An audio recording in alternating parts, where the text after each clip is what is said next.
Alexandra, are there any organizations that folks can shout out that they admire for the ways they intentionally try to dismantle power and oppression in their organizations? I would love to use the chat for that if people do want to do that shout out, and I will put that question to the panel. Are there some examples out there that you're working with or that you're aware of that are doing this work of dismantling and rebuilding and distributing power? I'll just quickly jump in with a couple resources. So there's a very interesting burgeoning cooperative movement that's popping up all over the United States. I think the Bay Area is the most progressive. There's an organization called Project Equity that's actually helping people like workers. I think they're mostly in the manufacturing. I don't think they've entered, though, correct me if I'm wrong, services yet, but they help people buy out their organizations, right? So, and it's not just ESOPs, it's actually employee-owned organizations, and they make collective decisions and they distribute power. So that automatically means that they distribute wealth as well. So cooperatives have been shown to people make a lot more money, people stay near 100% rates of retention. That's one resource. Democracy at Work is another. There are a lot of organizations like that are popping up that are talking about participatory decision-making and self-management in the workplace. That the Democracy at Work is a good starting point. There are endless amount of resources now that mostly coming out of Europe as well, and South America, and actually all over the world. So, but those are two places to start to take a look. Excellent. There's a question here from Sinyi around accountability mechanisms that we can suggest, especially for junior employees, ways to hold leadership accountable. And I'll let the panel think on that, and I'll take a quick stab at answering it from some experiences that I've had trying to hold a bureaucracy accountable, one of those big amorphous kind of healthcare system. And some success that I had in that was forcing leadership's hand to really clarify values, to operationalize values, to say, hey, that thing up on the wall, that patient-centered statement, what does that actually look like? And how important is that? And I spent 2 years resisting some pretty, what I thought were detrimental changes to a program that I was managing. Just doing that, just forcing the hand of like, hey, you say patient-centered, but then you're talking about making this decision. And those two help me understand how that supports this. Oh, it doesn't. Oh, well, then I guess we should have a deeper conversation about it. And so that was me resisting change, and through accountability, through what was hopefully a shared set of values. And eventually it came to the place of like, yeah, we say that, but we don't actually mean that. We say patient-centered, but more important than patient-centered is saving some money or something. But it kind of forced the hand to make it transparent what the decision-making criteria was behind what was being asked. And so then at least we're talking about the truth. We're not thinking that we're talking about this value and I see this all the time where you walk into a boardroom and it says collaboration up on the wall, and then you sit in on the meeting or you watch the behavior. It's like, that's not collaborative. So what's more important than collaboration? Something else is more important. Let's actually talk about that thing, and let's force leaders to acknowledge that, to come to terms with that. And then we're at least having an open and honest discussion about what's truly important to the team. And so I've had some success with getting values named and the associated behaviors really clarified. So that's one thing. Panel, any other ideas on accountability for leaders, mechanisms that exist or that people can try? Yeah, I would suggest two things. The first thing is having the organization or suggesting that they implement something like a 360-degree feedback system. The way that performance reviews usually occur within organizations is top down, where managers are giving feedback to their direct reports, but direct reports and junior employees don't have an opportunity to also give managers feedback. So I think introducing some sort of 360-degree feedback system that allows employees to anonymously rate or give feedback on their managers is really important, and is a good system that I think you could encourage the company to implement. And not being able to advance within an organization without receiving that feedback is really important. I don't see this happening a lot within organizations. But I also think when people are coming into the company, HR plays such a vital role in assessing people's commitment to equity. And there should be questions in the employment interview that assess a person's interest or commitment to equity. I don't see these questions a lot. Sometimes companies let people into the organization and they have no interest in, promoting equity or fostering an inclusive workforce. So I think assessing those things from the beginning is really important. And I'll add a couple more things. Like, so I think one, if you're new to the organization, definitely make the calculus to protect your own mental health and your own survival in the organization. That's primary for you, right? Especially if you're from a historically excluded community. Your own level of comfort is important. Second thing, I think a great way to think about it is bridging the proximity to power gap. So like if you're involved in a kind of mentoring program, make the mentoring program work both ways. So like the people being mentored have access to power, and they're the ones keeping the accountability, like keeping the changes top of mind. And two, another way of doing that is if you do establish an employee resource group, a good thing to do is establish a executive sponsor. So somebody who's the champion in the executive team or C-suite who is championing your specific employee resource or group of ERGs. So bridge that proximity to power gap as best as you can, with the caveat that your survival in the organization is the most important thing. One tiny addition I have, because I'm typically in the context where people are already, we had set up a little differently, where you might have one group that is kind of working in the context of power. And my advice on that particular situation is to totally have your act together and to be realistic about what you can and cannot do, because the groups that typically come to me get completely caught up in, we want to change this, we want to change that, but we don't actually have the power to do. So they end up using all their energy on things that they can't affect. So it's like, no, first we're going to carve out what you have power over, and then we're going to make sure you have your act together on acting on that, right? But not kind of fight all the battles at once, I guess. But that I know just affects a very particular subset of situations. I just wanted to add that. Ivory had asked, with the goal of DEI being a long journey to achieve, how do you effectively strategize what issues to tackle so that you're constantly progressing on the journey? I thought that was a really great question. There's so much that can be, right? There's just so much. How do you prioritize? That's a great question. Janice, any thoughts, or Ted or Farzin?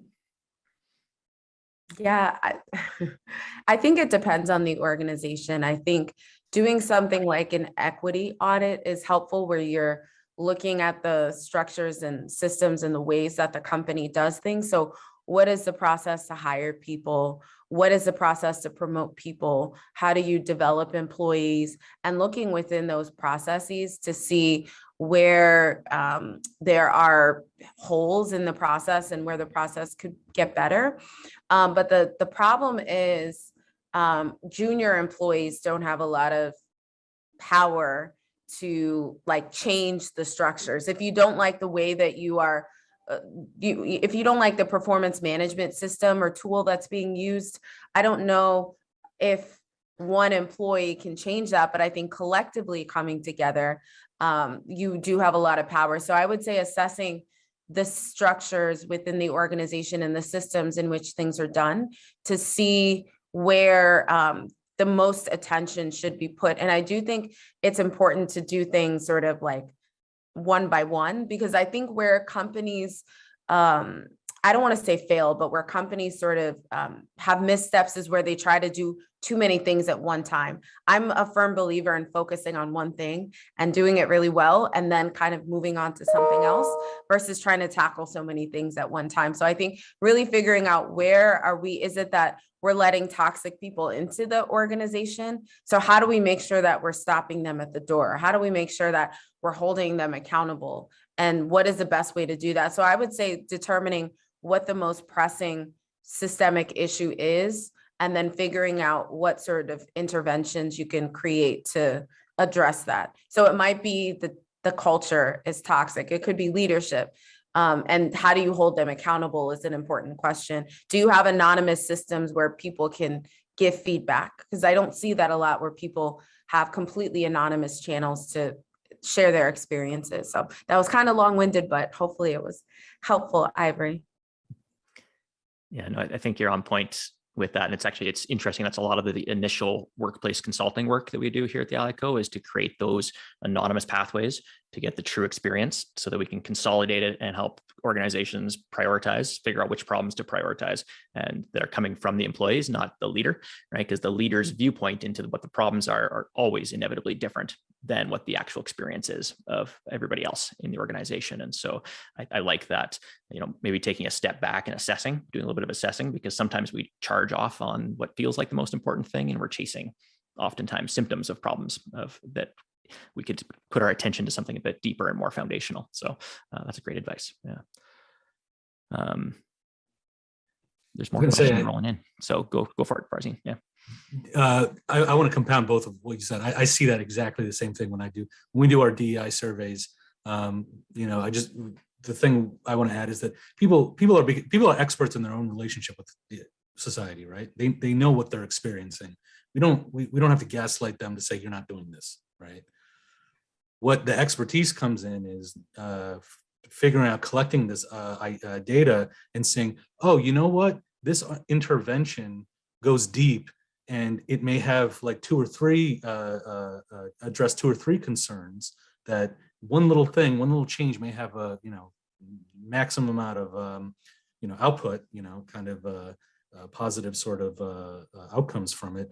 And that's where the expertise lies. I think when you really have to understand how, you really have to be a DEI expert, as well as understanding how to do these, to maximize the kind of the information that's drawn out from the surveys themselves. So you got to be knowledgeable on how to build the surveying, the focus groups, the interviews, and things like that. And so I think that sort of data-led approach to compound, Jeff and Janice, what you were saying is super, super important as at least a jump off. And to make it iterative over time. Like, things don't necessarily work. You get feedback and realize this isn't, working. We try again, experiment. Right, we've got a few more questions rolling in here. Jordan, do you want to hop on the mic? And we're a small enough group now, so if you wanted to ask your question, about local government, dominant culture. Absolutely. This is kind of just where I'm hoping to go in the future, and I'm really trying to figure out how to, we have a majoritarian election system in the US, so it's always the dominant culture, majority culture in most cases, that rules everything. And even if 1 or 2 or a handful of people get elected to like a legislative body, for example, or like a local board, that's still not enough to get over that majority space. And I'm just really trying to think of ways and find solutions to that, like where we can like truly bring voices to the table. And like, this is one of the situations where I see like building like your own table is particularly difficult in terms of government, because it's already so well established. I have 2 examples of something. Again, this is just from a sociocratic lens. I know 2 examples of where people one is a parallel system basically, and one is working within the system. So one thing I know is somebody in Brazil was getting elected on a town or district level, and she ran with a collective mandate. So, and they internally were basically organizing themselves differently. So that's a whole thing about something. But I think what you're asking for is going more in the direction of the second example I have, and that is neighborhood parliaments. And they started in India, and it's super inspiring stuff. And what they've been doing is they basically started organizing people by neighborhoods, 30 here, 30 here, and then, sending people up and so on, like they have, I think it's 11 layers to get to a national level. Obviously, not everybody is part of it, but it's hundreds of thousands of people, it's still a lot, just given the population of India, it's still just a little droplet, but still. But what is really inspiring about that one is I heard stories of people saying, even like they have also a children's parliaments. that they were at a point where the children's parliaments and the neighborhood parliaments had so much trust from the population that people say, oh, if you want to get something from the actual, from the formal government, go through the neighborhood parliament, then you will be heard, So they've really kind of started to become a little threatening to the former government. We're still not at a place of replacing it, right? But it's becoming really, really heavyweight in some areas, and I'll put some links in the chat. Great, thanks, Ted. Mars, you've asked a question about 360, and I saw Janice, you've written out a little bit of a thread there about 360s as a mechanism for accountability, and that's also something we do a lot of at the Ally Co. Is the employee experience, but also the 360s for leaders, because a lot of leaders don't actually know what their impact is what I find. There's a lot of unintentional misuses of power, right? And there's a feedback bubble that exists often. So how do we break that feedback bubble when it comes to 360s? Any thoughts on setting those up or advocating for them, especially if there's resistance, maybe from leadership? What's any advice or thoughts on that? Yeah, actually, Jeff, to add on top of that, hi everyone. It's that my org is pretty advanced in being liberatory, but there's some leaderships who are covertly stifling reporting power, purposely like stopping like a mission and vision retreat, so we don't get to like the core issues, so we don't learn the history of the org. So I guess I'm wondering if I'm basically, you could say I'm the junior, I'm the youngest at the org, but yet I put myself in that position to be the sacrificial lamb so we can move forward, because I was recognizing all the behaviors. I am the one who catch the behaviors, even though I'm the lowest one there. So I guess I'm trying to understand, like I am protecting myself. I am taking rest. I am taking care of my mental health. I do go to therapy and talk about all this BS stuff that's happening, but to move forward and not to be stagnant along with this, and like kind of like, how do we take away the folks who are stifling the work and who is being problematic and who is like just having that hidden agenda of like money at the back end versus the programs that we're doing. So it's like, I guess I'm looking for advice on that from anybody who has any kind of ideas on how to help, because I feel like I'm doing everything that y'all are kind of saying, and the folks, some of the majority of the folks at the org are on the same playing field of wanting to move this way, but the covertness is very strong. I wish you were at a lunch and learn we did a couple of weeks ago on intention and impact and closing that gap and figuring out. So I'll send you some stuff. I've probably got your email, and I'll follow up properly with some thoughts on that, because helping leadership, individual leaders, recognize the misalignment that they have between the organization or their employees or those people. Like, it sounds like there's a misalignment problem and you're not able to get back into alignment because you don't have the power to force that conversation, right? And so it's figuring out who might have the power to force that conversation if it's not you. And if there is a collective of people who have a desire, like, how are you organizing yourselves internally to force that conversation? And the beauty of getting an external person, a Farzine to come in, or a Janice or Ted or a Jeff to come in, is that we're often given that mandate to align an organization. And so, off the top of my head, one question that I might ask, if there's resistance to a vision and mission retreat, you're advocating for it and you're getting it turned down, and it's saying, no, not right now. It's like, well, help me understand how we're going to move forward as a company without having a shared vision. And those types of questions, how is this actually helpful? How is this moving us forward? How is this aligning us with our mission and our values?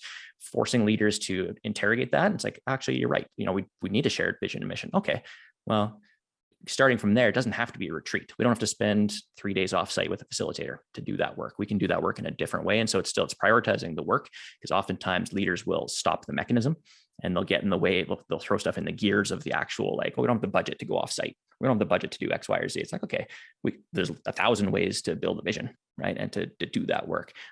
So that kind of holding leaders accountable and highlighting their misalignment or their lack of willingness to engage in alignment would be where I would start. And if you don't have that power, maybe it's a group of you that has that power. Maybe it's somebody else in the organization that you can leverage for that. I mean, it's tricky territory for sure. But off the top of my head, it sounds like how do we get people into alignment? Any other thoughts on that one? It's a big topic. Yeah, it's challenging. And I see that that Mars put in the chat that it is a nonprofit.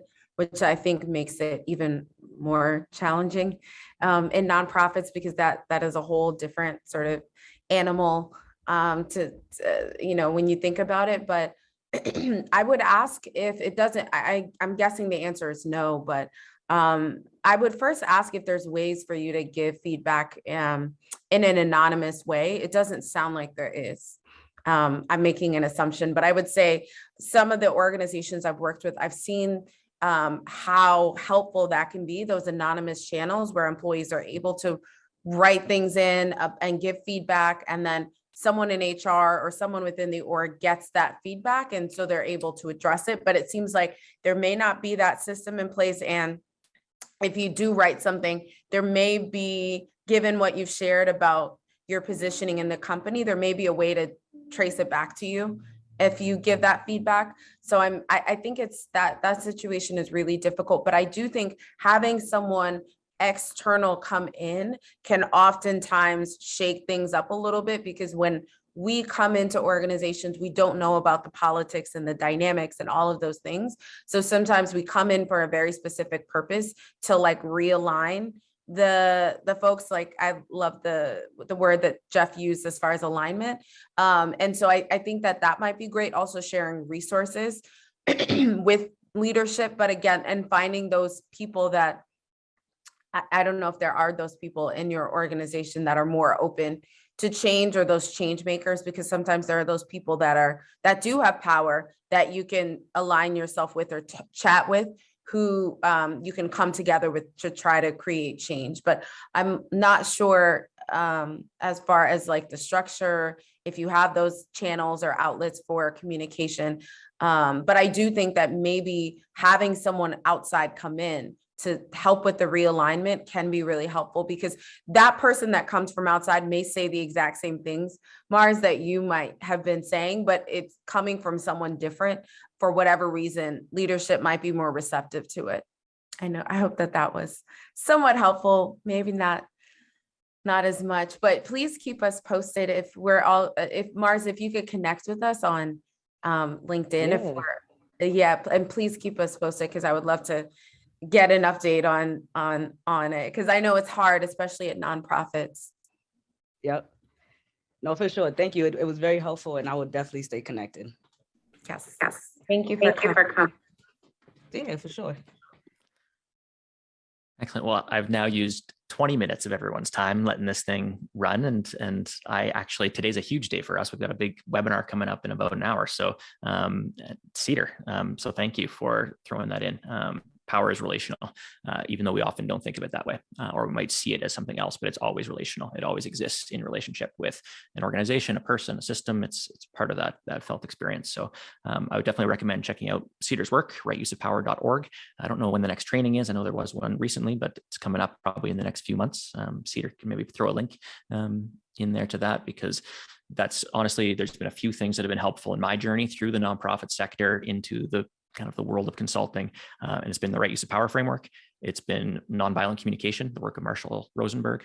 And those two probably actually stand out for me. And I'm interested in learning much more about sociocracy, because I've been around the edges of that. And so Ted and I are going to have a good conversation about the connections here between the right use of power and sociocracy, because I think there's a lot to be discovered and to be looked at there as complementary systems of how we organize ourselves, how we make decisions, how we relate to each other and to the work. So again, thank you all for coming out, and I'm going to have to call it, and we'll maybe line up around 2 if there's enough interest. So thank you all for coming, and thanks panel.